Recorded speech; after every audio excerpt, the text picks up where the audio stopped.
Hello students, welcome to our education path channel. हम कर रहे हैं यहाँ पे DSSP TGT साइंस की तैयारी। हमारा चला हुआ है सेकंड चैप्टर बायोलॉजी का रिप्रोडक्शन इन ऑर्गेनिजम्स। उसका हमने किया था, प्लांट रिप्रोडक्शन के बारे में पढ़ लिया था। ठीक है, sexual reproduction in flowering plant. उसके बाद आज हम करेंगे कि जो प्लांट हैं उनके अंदर फर्टिलाइजेशन के बाद चेंजेस क्या होते हैं। ठीक है, फर्टिलाइजेशन हो चुका, हमारे पास क्या बन गया, जाइगोट बना था और एंडोस्पर्म। उसके बाद आगे हमारे के पास क्या चेंजेस होते हैं प्लांट के अंदर, कैसे उससे फ्रूट बनता है। ठीक है, आज हम उसके बारे में डिस्कस करेंगे। ठीक है, तो हमारे पास क्या बन गया था बेटा, जाइगोट। ठीक है, जाइगोट से हमारे पास क्या बनेगा, उसके अंदर माइटोसिस डिवीजन होगा। इसके अंदर हमारे पास क्या है, 2n, एक मेल गैमीट का हमारे पास अटैचमेंट हुआ था और एक फीमेल गैमीट, दोनों मिलके क्या बनाया था, जाइगोट। उसके बाद जाइगोट से हमारे पास क्या होगा, माइटोटिक डिवीजन। उससे हमारे पास क्या बन जाता है, प्री एम्ब्रियो। प्री एम्ब्रियो है, फिर उसके अंदर डिवीजन होता है, ग्लोबुलर शेप आ जाती है उसकी, फिर डिवीजन होता है फर्दर, फिर हमारे पास उसकी शेप कैसी हो जाती है, हार्ट शेप एम्ब्रियो। उसके बाद फिर वो क्या हो जाता है, मैच्योर एम्ब्रियो। ठीक है, उससे फिर हमारे पास क्या बन जाता है, सीड। अब हमारे पास जाइगोट के अलावा इसके अंदर क्या बना था, एक एंडोस्पर्म। ठीक है, इसमें आया था डबल फर्टिलाइजेशन। क्यों, क्योंकि हमारे पास एक जाइगोट की फॉर्मेशन हुई थी और एक एंडोस्पर्म की। कैसे बना था एंडोस्पर्म, एक तो हमारे पास मेल गैमीट था और हमारे पास क्या था, फीमेल गैमीट के अंदर, ओव्यूल के अंदर पोलर न्यूक्लियाई थी 2। ठीक है, 2n पोलर न्यूक्लियाई थी। वो दोनों मिलके आपस में क्या बना रही थी, 3n। ये दोनों मिलके क्या बना रही थी, हमारे पास 3n। इसको हम बोलते हैं, जो बनता है स्टार्टिंग में, प्राइमरी एंडोस्पर्म न्यूक्लियस। ठीक है, PEN से भी डिनोट करते हैं।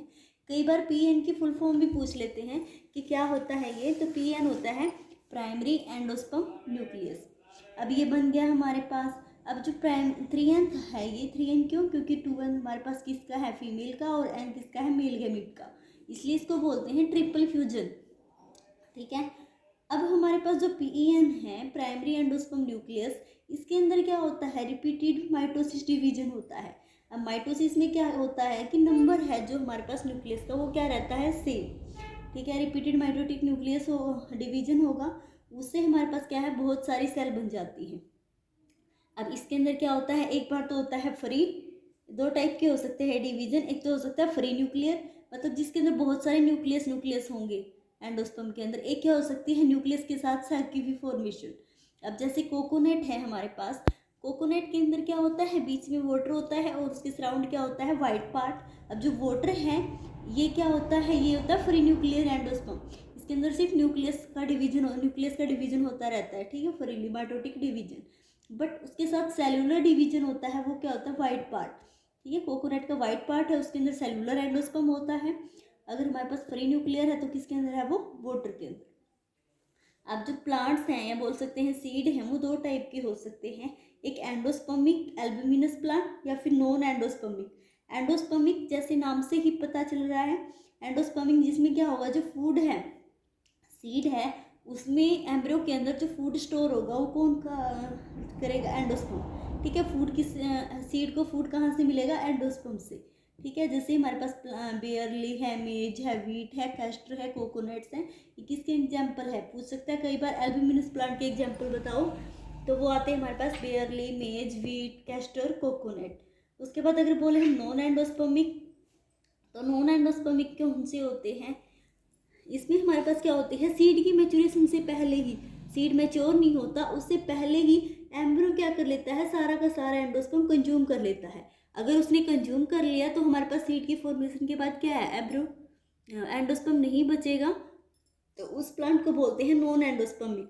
जैसे कि पी है, ग्राउंडनट है, बीन है, इनके अंदर हमारे पास क्या होता है, नॉन एंडोस्पर्मिक, कोई भी एंडोस्पर्म प्रेजेंट नहीं होता सीड मैच्योरेशन के टाइम। अब हमारे पास ये थी कुछ टर्म्स। उसके बाद हमारे पास जो सीड होता है, सीड के ऊपर, ठीक है, सीड कोट बना था। सीड कोट कैसे बना था, देखो हमारे पास क्या था, ये हमारे पास थी stigma, style, ovary, female part था ये।